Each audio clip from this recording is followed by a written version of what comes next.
That's right. So we have had some cold days, and like all creatures, that means they've probably burned more calories in the beehives and depleted a lot of their honey storage.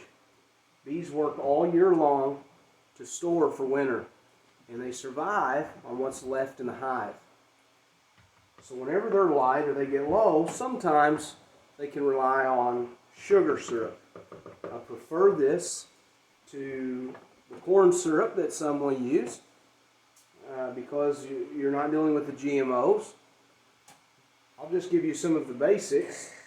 With the sugar syrup in the fall, generally when you feed them, you mix it 2 parts sugar to 1 part water. You want to use the clean, white, granulated, bleached sugar. And the reason is because any of the natural sugars that still have molasses content could cause dysentery in the bees. So we use that pure white sugar. We mix it 2 parts to 1. I'm used to just sort of eyeballing it, so I don't measure it exact. But what you'll learn is that 1 cup of sugar and 1 cup of water equals 1.5 cups of syrup. And the reason is because those molecules of the water and the sugar actually fit nested in one another to create less space. It's a neat little science experiment for the kids during the school hours. So what we're doing is we have divvied up all of our sugar. So this is the time of year whenever you look like your moonshiner friends walking out of the store with 75 pounds of sugar. That's what we see here, 75 pounds.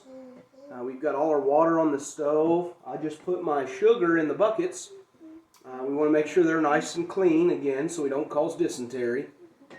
And we pour our boiling water into the sugar. And that's important. Don't put your sugar into the pan onto the stove. Because what will happen is when you cook that sugar, it will carbonize and you'll cause dysentery in the bees as well. So we don't want to cook our sugar. We want to take the boiling water and pour it into our sugar and then just slowly work at it so that we saturate it, mix it in, and you'll find as you do that you'll gain more room because of that molecular nesting effect that I talked about a minute ago. So we've got more water coming on. We're going to mix up a few more of these buckets. One other thing that we might talk about here in the meantime as we check on some of this.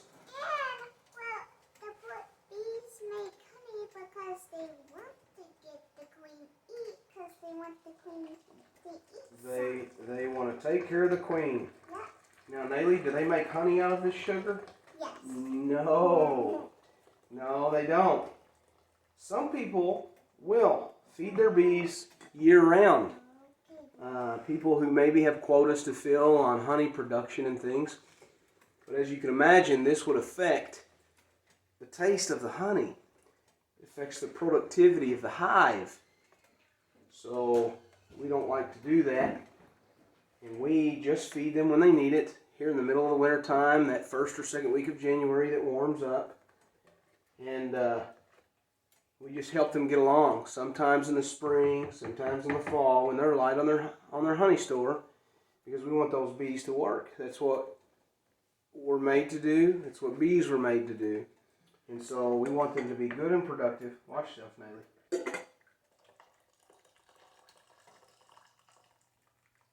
So we don't want them making honey out of this.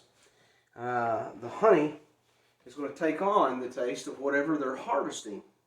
So that delicious honey is that you get from your local beekeeper has the wildflowers and the field clover and the goldenrod in the fall and all sorts of delicious flowers, pollens, and nectars. Whereas some of the commercial honey that you're used to buying in the store is actually, a lot of it is clover. A lot of it's clover, but sadly a lot of it is monoculture. It comes from one plant type where the bees are put before a specific crop. And so that honey is plain. The food source is the same, and it's the only food source that the bees have to choose from. And so that's what you get. It's from those local farmers, your backyard beekeepers, that you get those delicious honeys with all different colors and all different notes and flavors that have pollinated the neighbors' rose bushes, that have harvested the clover from the pastures, that have pollinated at the blueberry orchard up the road, or from all of the trees as they came into bloom in the spring. And so you get all the delicious flavors. We want all of those flavors, and so we don't want them making their honey from this, but they certainly need the help after a winter like we've had.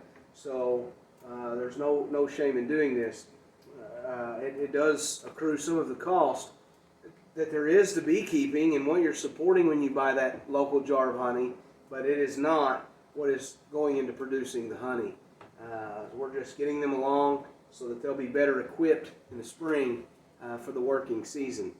And so we are working hard. I've got a lot of good help here today, you can see. So we're just trying to hopefully put some information out there. We've been asked a lot. You've maybe seen where we hope to develop some more curriculum style teaching to help people who want to do what we do, so that you're not stuck buying the local beekeeper's honey, but you're able to maybe produce some of your own. So hopefully you enjoy some of this. We've got several here. We'll be sure to make sure that our syrup cools down. We won't be placing this on the hive today, probably tomorrow. As we have some water, I believe I'll be able to add to one more bucket here. As we continue to prepare,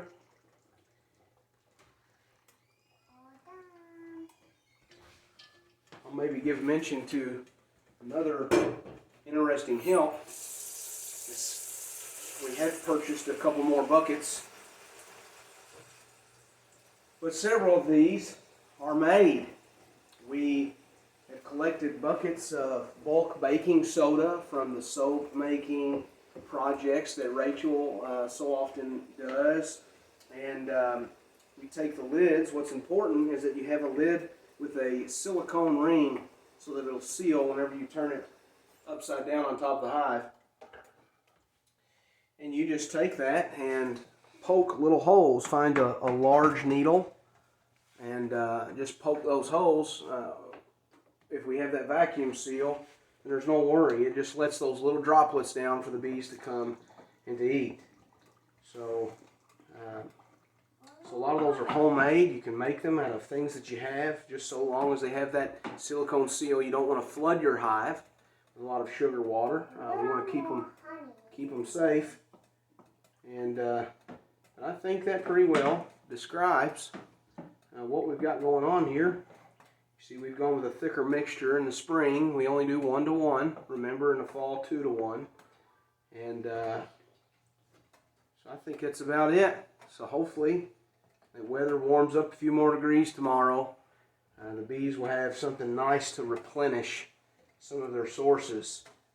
God has really blessed us in sustaining our bees. I was kind of caught behind the 8 ball. We didn't make a whole lot of preparations for the bees. You hear a lot of people that will wrap their hives, insulate them from the cold, which is a good idea.